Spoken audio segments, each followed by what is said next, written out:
ఈరోజు పొద్దున్నే lunch box పెట్టాలనమాట. ఇంక కూరేం చేయాలని ఒక 10 నిమిషాలు ఆలోచిస్తే గాని ఎలగలేదు. ఎందుకక్క అంటారు. అన్ని కూరగాయలున్నప్పుడు ఏం కూరొండాలో అస్సలు అర్థం కాదండి.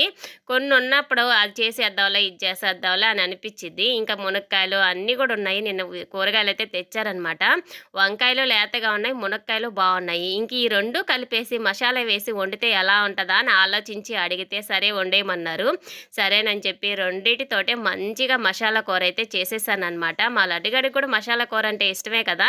ఇంక మళ్ళీ రెండోసారి కూర ఏదన్నా వండకుండా సరిపోయేటట్టు ఈరోజు చేసేసాననమాట. ఇంక చక్కగా లంచ్ బాక్స్ అయితే పెట్టేస్తున్నానండి. ఇంక ఉదయాన్నే పనైందనమాట. ఇంక టిఫినొచ్చేసి ఉప్మా అయితే చేశాను. ఇంక ఉప్మా దగ్గర మా లడ్డుగాడికి నాకు గొడవ పడిపోయిందనమాట. నిన్న పెసరపప్పుతోటి పొంగల్ చేసిన. అలాంటిదే ఉప్మా ఈరోజు చేయకపోతే ఏమైంది మమ్మీ అన్నాడు. సర్లే వీడితో ఎందుకని చెప్పి కొంచెం అంటే కొంచెం మ్యాగీ ఉంటే ఇంక వాడికైతే చేసిచ్చేస్తే చక్కగా తిన్నాడు.